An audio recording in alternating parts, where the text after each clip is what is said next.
Hello, I'm Ayushi Yadav, and in this video, I'll be talking about capital punishment. What is capital punishment? Capital punishment is also known as death penalty, execution of an offender sentenced to death after conviction of a criminal offense by a court of law. Indian criminal justice system is one of the important parts of capital punishment. Now we'll be discussing about capital punishment in India.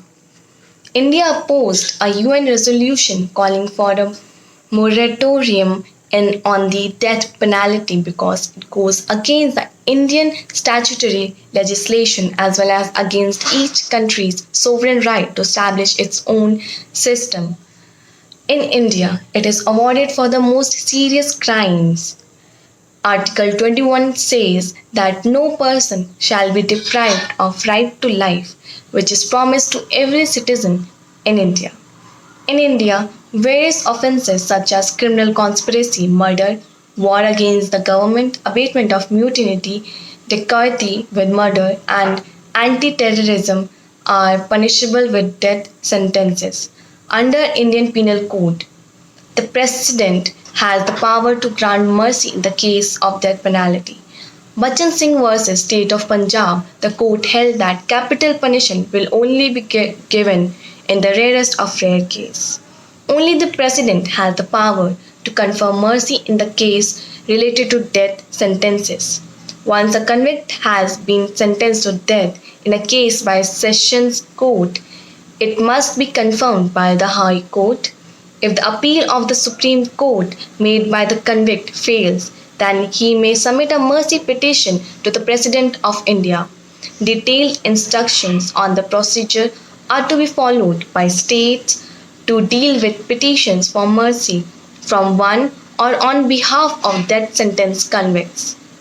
Appeals of Supreme Court are requested for special leave to appeal to that court by such convicts shall be set out by the Minister of Home Affairs.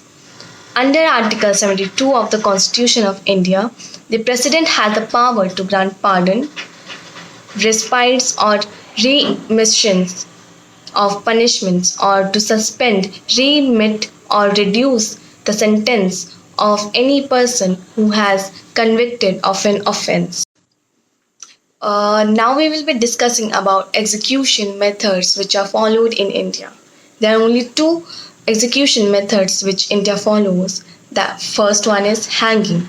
All the death penalties in India are carried out by hanging.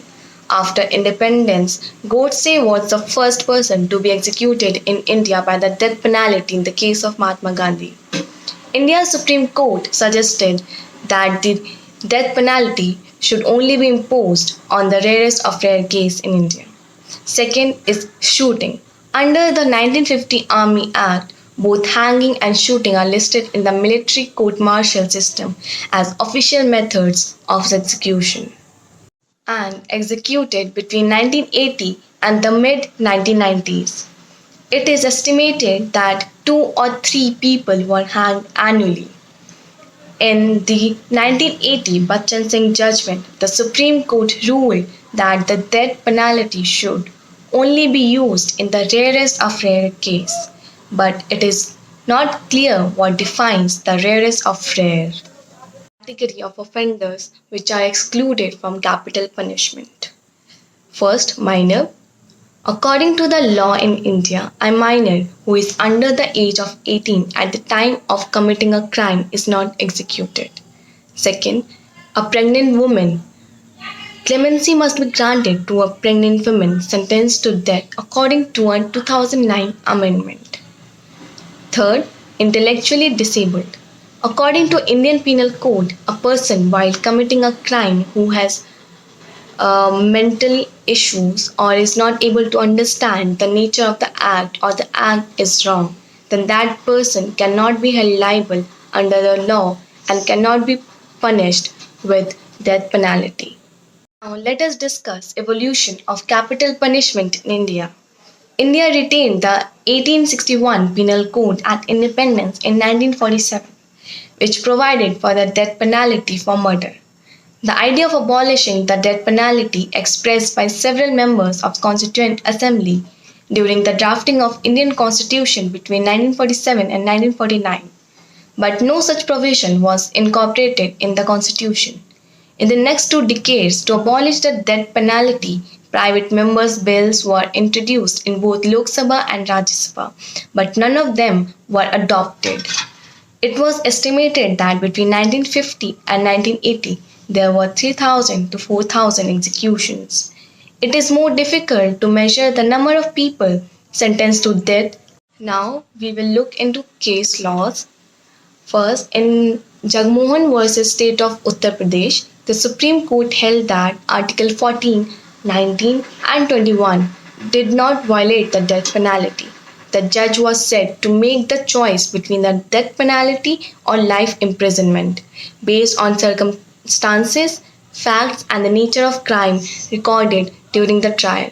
The decision to award the death penalty was therefore made in accordance with the procedure laid down by law as required by Article 21. But in Rajendra Prasad versus State of Uttar Pradesh, the judge held that unless it was shown that the criminal was dangerous to society, capital punishment would not be justified. The learned judge pleads that the death penalty is abolished and said that it should be retained only for white collar crimes. It was also held that death penalty for the murder offence awarded pursuant to IPC section 302 did not violate the constitution's basic feature.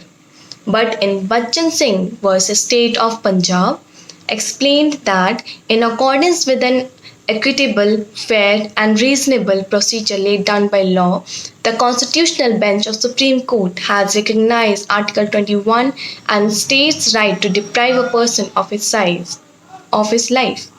In addition, there was no violation of the basic character of the Constitution by death penalty for the murder offence granted under Section 302 IPC. Now, I would like to conclude by saying it is a controversial topic which is related to social and moral aspect.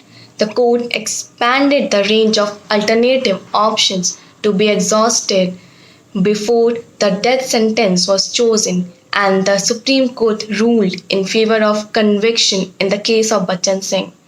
By retaining the death penalty, we may execute someone to death but turns out to be innocent.